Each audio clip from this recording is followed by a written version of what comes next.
So, good evening guys. Andito lang tayo sa update natin kay OKX. Especially yung ating CoinTech to AI bot. Okay, so yung iba nagtatanong, actually yung passive income. Pero bago yon, nagpapasalamat ako sa mga umattend natin ng mga webinar natin na ganito. Thank you sa inyo guys.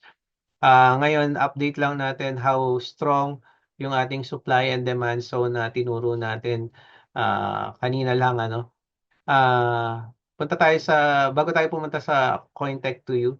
CoinTech to You. So, share lang natin to. So, ngayon, umabot na ng $60 yung ating $40 na puhunan. Okay. Ayan, 59.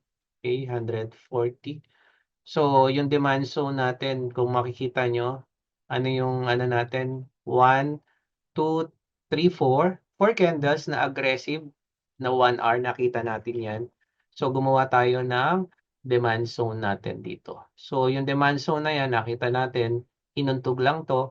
And then, kung makikita nyo, sabi ko nga, pwede tayo magkaroon ng indicator. Yung MACD natin, nag-bullish na rin, nag-change color na from red naging green. Okay, so another sign yan na bullish na tayo. So, yun nga. So, naka-adjust na ang aking stop loss sa $46. Pero actually, dapat sana yan, yung mga may point of interest. Ayan, dito lang yan. Katulad yan, sa red na candle na to. Yan. Pero, hindi, may nakita yata ako sa 15 minutes. Oo, tama. Inano ko lang dito sa point na to. Ayan. Ayan. Yan lang.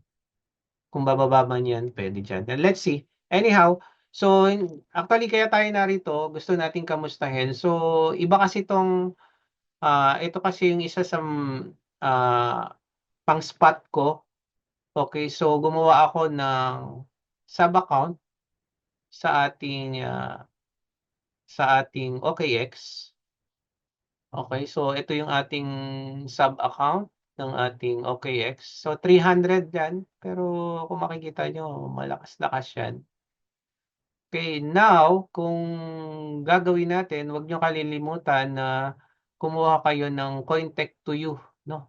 CoinTech to You na ah, account, no? Na app. So, una muna, bind API, pwede kayong mag-pass. Halimbawa, dito, mag-create kayo ng portfolio. Yan, so test lang po natin, portfolio. Okay. OKX ang recommended natin. Next. Pwede kayong mag-fast API. Yan lang natin to Ayan, pili pala tayo. Fast API o manual API. Sa manual API guys, hindi ko yata na ituro to. Kasi pagka fast API, ang gagawin mo lang, kailangan mo lang na mag-enter dito. Authorized third party. Para yung CoinTech to You mo, makapag-trade sa OKX. Pero kailangan mo kasi yan ng gas fee rin. So mamaya, yun ang pag-uusapan natin ngayon. Okay? Ang mangyayari niyan, test tayo ulit. Test. Next. Ang isa pang pwede niyong gawin, manual API. Okay? Sa manual API, kailangan mong i-enter to. Coach, paano bang gumawa ng manual API sa ating OKX? Punta ka sa OKX mo, click mo yung API. Okay, APY, API key. Okay, create ka ng API.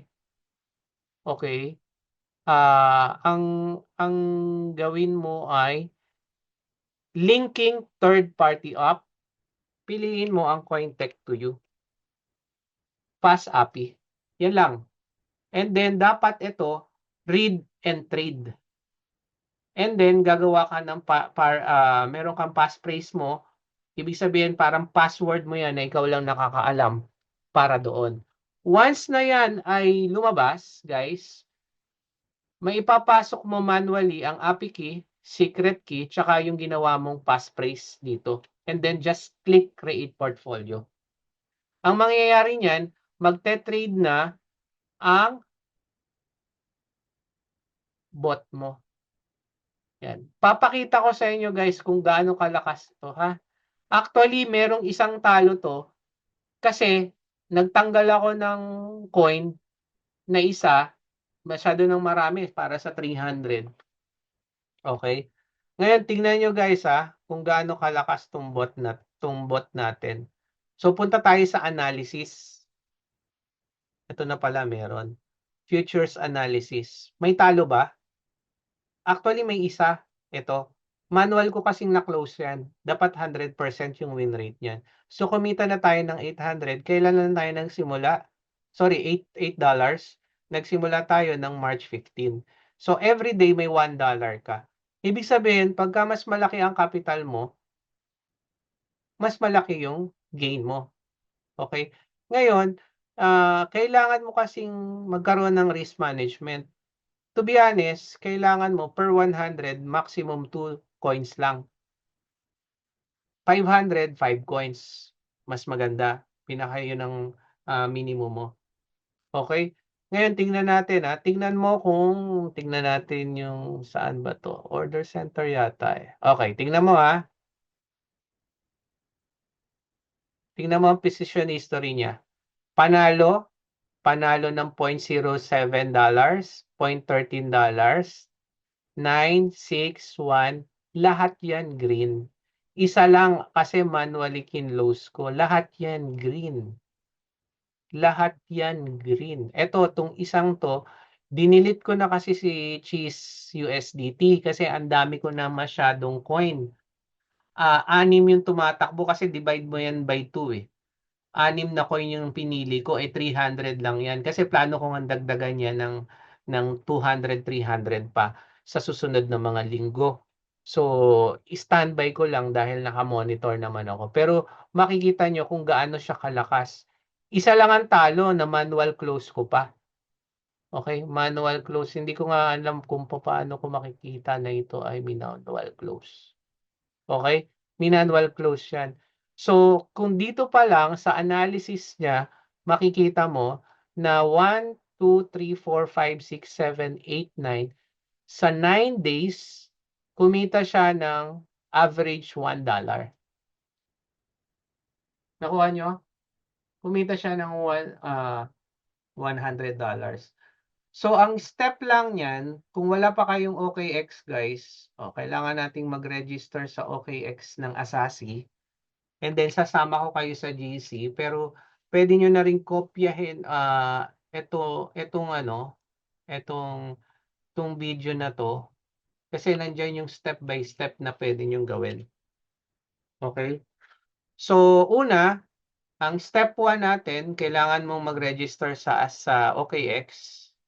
Kahit may OKX ka na dati, kailangan under ka ng Asasi para ma-support kita. Pangalawa, CoinTech to you. Kailangan mo mag-register din sa CoinTech to you. Okay, meron ka. Ngayon, meron din dyan yan, Bind API, setting. Ngayon, pagka nandyan ka, napunta ka sa users, kailangan mong pumunta sa wallet at mag-deposit. Okay? Ang pagde-deposit, BEP20 o TRC.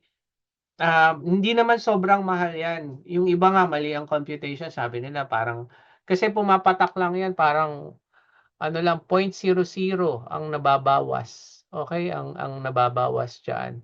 Kaya no, katulad yan ng outflow, yan hindi pala kita dito. Hindi kita dito. Yung sa transaction, bariyang-bariya. Kung maaalala ko, ito ay 48 eh. $48 tong balance ko ng point card. Bibili ka kasi ng point card, no? O ngayon 47. So yung kumita kong $8, ang nakaltas lang sa gas fee, almost $1. Okay? So I hope makikita nyo. So, yan, makita natin yung AI bot ng CoinTech to you running sa OKX natin is doing and performing well. Ngayon, may tanong kayo? Kung may tanong kayo, can you type, kung wala kayong tanong, can you type 1 please? Pero ito yung maganda. Magkano minimum? $300? Pwede na. Pwede rin actually $100, pero isang coin lang. Maximum 2 coin mo. Kaya lang kasi masusunog lang 'yon pagka tumagal. Kaya maganda 3 Ngayon, wag niyong asahan na yung pump and dump. Katulad ngayon ang ano niya, teka lang ang floating niya $2. Ibig sabihin negative, yun ang naka-negative pa ngayon. Ayan yung negative natin na Open trade pa yan, hindi pa yan closed trade. So, negative pa yan. Okay? So, I hope guys, ano, okay kayo? So, kung wala naman kayong tanong, can you type 1 guys? Kung okay pa lahat. Wala bang tanong? Dito sa ating CoinTech2. So, una, step 1, register sa OKX. Step 2, magkaroon ka ng CoinTech2U app.